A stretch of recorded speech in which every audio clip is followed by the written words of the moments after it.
श्री शिवाय नमस्तुभ्यम। ओम नमो नारायण। एक ऐसा पर्व जो श्री विष्णु के समर्पण और भोलेनाथ की उदारता दयालुता का प्रतीक है। हम बात कर रहे हैं वैकुंठ चतुर्दशी के पावन व्रत की। कहते हैं कि वैकुंठ चतुर्दशी के दिन भगवान विष्णु की 1000 कमल पुष्पों से पूजा करने वाले मनुष्य को मृत्यु के बाद मोक्ष मिल जाता है और इस दिन श्राद्ध और तर्पण का भी विशेष महत्व है। वैकुंठ चतुर्दशी के दिन भगवान विष्णु और भगवान शिव दोनों की एक साथ पूजा की जाती है, जिसे हरिहर मिलन भी कहा जाता है। पौराणिक कथाओं के अनुसार एक बार देवर्षि नारद ने भगवान श्री हरि से पूछा, हे प्रभु, साधु संतों को तो आपका ध्यान करने से मृत्यु के बाद वैकुंठ की प्राप्ति हो जाती है, लेकिन क्या सामान्य मनुष्य को मरणोपरांत मोक्ष मिल सकता है? तब भगवान विष्णु ने वैकुंठ चतुर्दशी की पूरी महिमा का वर्णन देवर्षि नारद से किया था। इस पावन दिन पर भगवान विष्णु की पूजा निशीत काल यानी मध्य रात्रि में की जाती है। इस समय भक्तगण श्री विष्णु सहस्त्र नाम अर्थात भगवान विष्णु के 1000 नामों का पाठ करते हुए भगवान विष्णु को 1000 कमल पुष्प अर्पित करते हैं। कुछ भक्त वैकुंठ चतुर्दशी पर अलग अलग समय भगवान विष्णु और भगवान शिव की पूजा करते हैं।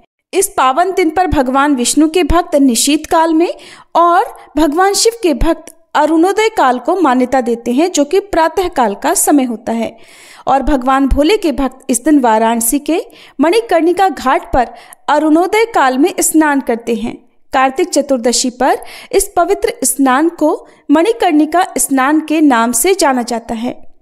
वैसे तो भगवान विष्णु को तुलसी दल और भगवान शिव को बेलपत्र अर्पित किए जाते हैं, लेकिन आज के इस पवित्र अवसर पर भगवान शिव को तुलसी दल और भगवान विष्णु को बेलपत्र भेंट स्वरूप अर्पित करते हैं और ऐसा करने से भक्तों की समस्त मनोकामनाएं पूर्ण हो जाती हैं। आइए सुनते हैं वैकुंठ चतुर्दशी के दिन सुनी जाने वाली पावन कथाएं। पौराणिक कथाओं के अनुसार एक बार भगवान विष्णु ने काशी में भगवान शिव को 1000 स्वर्ण कमल के पुष्प अर्पित करने का संकल्प लिया था।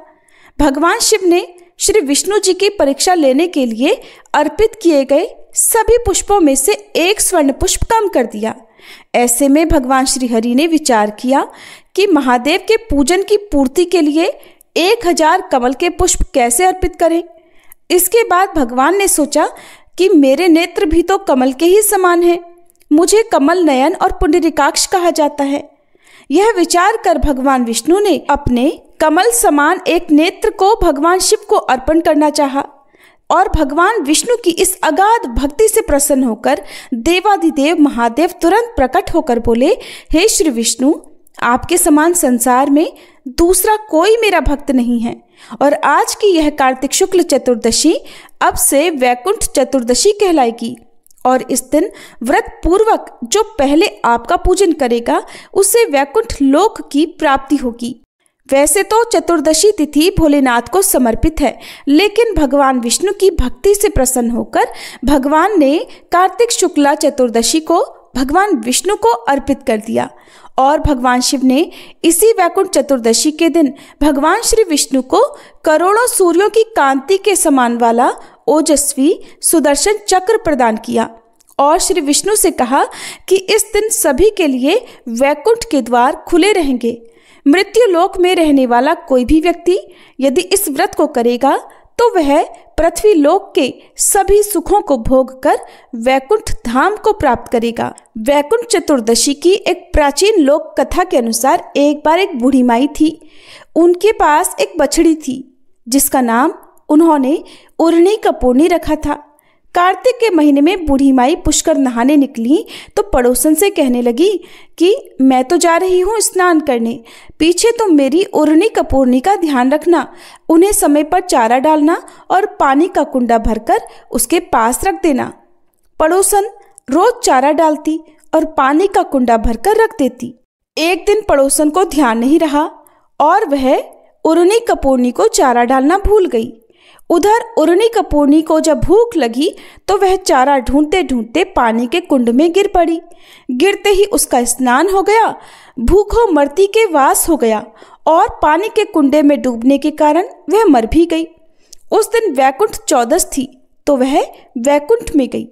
इधर बूढ़ी माई पुष्कर स्नान करके वापस आई तो पड़ोसन से पूछा, बहन मेरी उरनी कपूरनी कहाँ है? पड़ोसन बोली, बूढ़ी माई वो तो मर गई। बूढ़ी माई ने पूछा, उसने कितनी कार्तिक नहाई? पड़ोसन बोली, ज्यादा तो नहीं, बस सिर्फ एक वैकुंठ चौदस ही नहाई। वैकुंठ चौदस के पुण्य से उरनी कपूरनी ने अगले जन्म में राजा के घर में जन्म लिया। इसलिए महीना भर जो ना नहा सके वह कार्तिक चौदस को जरूर स्नान ध्यान करके व्रत करे। उरनी कपूरनी को जैसी गति मिले वैसी सबको मिले। खोटी की खरी, अधूरी की पूरी। प्रेम से बोलिए वैकुंठ चौदस की जय। अब सुनिए वैकुंठ के द्वारपाल जय और विजय की कथा। आत्माएं पृथ्वी यानी मृत्यु लोक से जाने के बाद वैकुंठ लोक जाने की प्रतीक्षा करती हैं, लेकिन वैकुंठ के द्वारपाल जय और विजय ऐसे थे जिन्हें वैकुंठ छोड़कर मृत्यु लोक में आना पड़ा, वो भी अपने ही आराध्य भगवान विष्णु का शत्रु बनकर। आखिर ऐसा क्यों हुआ और मृत्यु लोक पर आकर उन्होंने क्या किया, चलिए जानते हैं इस कथा में। श्रीमद् भागवत पुराण के अनुसार जय और विजय भगवान विष्णु के प्रिय सेवक थे और वैकुंठ धाम के प्रवेश द्वार की रक्षा करते थे। एक बार सनक, सनंदन, सनातन और सनत कुमार, चारों सनत कुमार ऋषि वैकुंठ धाम में भगवान विष्णु के दर्शन करने के लिए आए, लेकिन जय और विजय ने उन्हें द्वार पर ही रोक दिया और कहने लगे कि अभी भगवान विष्णु विश्राम कर रहे हैं। ये सुनकर चारों सनत कुमार ऋषियों को बहुत क्रोध आया और उन्होंने जय और विजय को श्राप दे डाला और कहा कि तुम अहंकार में भरे हुए हो, इसलिए तुम्हें मृत्यु लोक में जन्म लेना होगा और वहां तुम विष्णु भक्त के रूप में नहीं बल्कि उनके शत्रु के रूप में जन्म लोगे। जब जय विजय ने इस श्राप से बचने के लिए भगवान विष्णु से प्रार्थना की, तब भगवान ने उन्हें दो विकल्प दिए कि या तो वे 7 जन्म तक भगवान विष्णु के भक्त बने रह सकते हैं या फिर वे 3 जन्मों तक भगवान के शत्रु बनकर जन्म लेंगे, लेकिन जल्दी ही भगवान के हाथों उन्हें मुक्ति मिलेगी और वे पुनः वैकुंठ लौट कर आ जाएंगे। जय और विजय ने 3 जन्मों का विकल्प चुना क्योंकि वे जल्दी ही भगवान विष्णु के पास लौटना चाहते थे। जय और विजय के 3 राक्षसी जन्म में, पहले जन्म में सतयुग में जय हिरण्याक्ष बने जिन्हें भगवान विष्णु ने वराह अवतार में मार डाला, और विजय हिरण्यकश्यपु बने जिन्हें भगवान विष्णु ने नृसिंह अवतार में मारा। दूसरे जन्म में त्रेता युग में जय रावण बने जिन्हें भगवान विष्णु ने श्री राम अवतार में मारा, जबकि विजय कुंभकर्ण बने जो श्री राम के ही हाथों मारे गए। तीसरे जन्म में द्वापर युग में जय शिशुपाल बने जिन्हें भगवान विष्णु ने श्री कृष्ण अवतार धारण करके मारा। वहीं विजय दंतवक्त्र बने जो श्री कृष्ण के ही हाथों मारे गए। इस प्रकार तीनों जन्म पूरे करने के बाद जय और विजय वापस वैकुंठ लोक लौट कर आए और भगवान विष्णु के प्रिय पार्षद बन गए। कार्तिक मास महात्म्य में वर्णित कथा के अनुसार एक बार धर्मदत्त ने पूछा कि मैंने सुना है जय और विजय भी भगवान विष्णु के द्वारपाल हैं। उन्होंने पूर्व जन्म में ऐसा कौन सा पुण्य किया था जिससे वे भगवान के समान रूप धारण करके वैकुंठ लोक के द्वारपाल हुए। तब भगवान विष्णु के पार्षदों ने कहा, हे ब्राह्मण, पूर्व समय में तृणविंदु की कन्या देवहूति के गर्भ से महर्षि कर्दम की दृष्टि मात्र से 2 पुत्र उत्पन्न हुए। उनमें से बड़े का नाम जय और छोटे का नाम विजय हुआ। उनके बाद उसी देवहूति के गर्भ से योग धर्म के जानने वाले भगवान कपिल उत्पन्न हुए। जय और विजय सदैव भगवान की भक्ति में लीन रहते थे। वे नित्य अष्टाक्षर मंत्र का जप और वैष्णव व्रतों का पालन करते थे। एक समय राजा मरुत ने उन दोनों को अपने यज्ञ में बुलाया। वहां पर जय ब्रह्मा बनाए गए और विजय आचार्य। उन्होंने यज्ञ की संपूर्ण विधि पूर्ण की। यज्ञ के अंत में अवभृत स्नान के पश्चात राजा मरुत ने उन दोनों को बहुत सारा धन दिया। धन लेकर वे दोनों भाई अपने आश्रम पर गए। वहां उस धन का बंटवारा करते समय दोनों में परस्पर लाग डांट हो गई। जय ने कहा, इस धन को बराबर बराबर बांट लिया जाए। विजय का कहना था, नहीं, जिसको जो मिला है वो उसी के पास रहे। तब जय ने क्रोध में आकर लोभी विजय को श्राप दे डाला, तुम ग्रहण करके देते नहीं हो, इसलिए ग्रह अर्थात मगरमच्छ हो जाओ। जय के शाप को सुनकर विजय ने भी तुरंत शाप दे डाला, तुमने मद से भ्रांत होकर शाप दिया है, इसलिए तुम मातंग अर्थात हाथी की योनि में जन्म लो। और इसके बाद उन्होंने भगवान विष्णु से शाप निवृत्ति के लिए प्रार्थना की। तब श्री भगवान ने कहा कि तुम मेरे भक्त हो, तुम्हारा वचन कभी असत्य नहीं होगा। तुम दोनों अपने ही दिए हुए इन शापों को भोग कर फिर से मेरे धाम को प्राप्त हो गए। ऐसा कहकर भगवान विष्णु वहीं अंतर्ध्यान हो गए। इसके बाद वे दोनों गंडकी नदी के तट पर ग्रह और गज हो गए। उस योनि में भी उन्हें पूर्व जन्म का स्मरण बना रहा और वे भगवान विष्णु के व्रत में तत्पर रहे। किसी समय वह गजराज कार्तिक मास में स्नान के लिए गंडकी नदी में गया तो उस समय ग्रह ने शाप के हेतु को स्मरण करते हुए उस गजराज को पांव से पकड़ लिया। ग्रह द्वारा पकड़े जाने पर गजराज ने भगवान रमानाथ का स्मरण किया। तभी भगवान विष्णु शंख चक्र और गदा धारण किए वहां प्रकट हो गए। उन्होंने चक्र चलाकर ग्रह और गजराज का उद्धार किया और उन्हें अपने ही जैसा रूप देकर वैकुंठ धाम को ले गए। तब से वह स्थान हरिक्षेत्र के नाम से प्रसिद्ध है। वे ही दोनों विश्वविख्यात जय और विजय हैं जो भगवान विष्णु के द्वारपाल हुए हैं। ये थी वैकुंठ चतुर्दशी की कथाएं। और कार्तिक मास में सुनी गई कथाओं का पुण्य तब तक पूरा नहीं मिलता जब तक साथ में लपसी और तपसी की कहानी ना सुनी जाए। तो अब सुनिए लपसी और तपसी की कहानी। एक बार की बात है, एक लपसी था और एक तपसी था। तपसी तो भगवान की तपस्या करता था और लपसी सवा सेर की लापसी बनाकर उसका भोग लगाकर जीम लेता था। एक दिन वे दोनों आपस में झगड़ा करने लगे।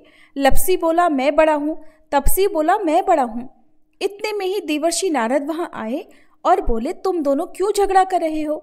लपसी ने बताया कि हे देवर्षि मैं बड़ा हूँ, और तपसी ने कहा मैं बड़ा हूँ। तपसी बोला मैं सारा दिन भगवान की पूजा करता हूँ इसलिए मैं बड़ा हुआ। यह सुनकर नारद जी ने कहा कि मैं तुम्हारा फैसला कल कर दूंगा। कार्तिक मास चल रहा था। दूसरे दिन लपसी और तपसी नहाकर आए तो नारद जी ने 1.25 करोड़ की अंगूठी उनके आगे फेंक दी। लपसी का ध्यान उस अंगूठी पर नहीं गया। तपसी तपस्या करने बैठा तो उसे जमीन पर पड़ी हुई अंगूठी दिखाई पड़ी और उसे उसने अपने घुटने के नीचे छुपा लिया और तपस्या करने लगा। उधर लपसी लापसी बनाकर उसका भोग भगवान को लगाकर जीमने बैठ गया। इतने में ही देवर्षि नारद वहां प्रकट हुए। उन्हें देखकर दोनों ने उन्हें प्रणाम किया और फिर दोनों ने एक साथ पूछा बताइए देवर्षि हम दोनों में से कौन बड़ा है। फिर तपसी ने एक बार फिर कहा कि मैं बड़ा हूँ। लपसी हाथ जोड़कर खड़ा रहा। तब देवर्षि ने कहा कि मैं अभी इस बात का निर्णय किए देता हूँ। फिर देवर्षि ने तपसी को इशारा किया और कहा कि तुम जरा अपना घुटना तो उठाओ। तब तपसी के घुटने के नीचे 1.25 करोड़ की अंगूठी निकली, जिसे देखकर नारद जी बोले ये अंगूठी तूने चुराई है, तुझे तेरी तपस्या का फल नहीं मिलेगा। तब तपसी बोला हे नारद जी मेरी तपस्या का दोष कैसे दूर होगा। नारद जी ने कहा रोटी बनाकर बाटियां नहीं बनाया तो फल तुझे मिलेगा, ब्राह्मण जिमाकर दक्षिणा नहीं दी तो फल तुझे मिलेगा, साड़ी देकर ब्लाउज नहीं दिया तो फल तुझे मिलेगा, और जो दिए से दिया जलाए उसका फल तुझे मिलेगा। सब व्रत त्योहारों की कहानी सुनने के बाद जो तेरी कहानी ना सुने उसका फल तुझे मिलेगा। तब से लपसी तपसी की कहानी सुनी और सुनाई जाती है।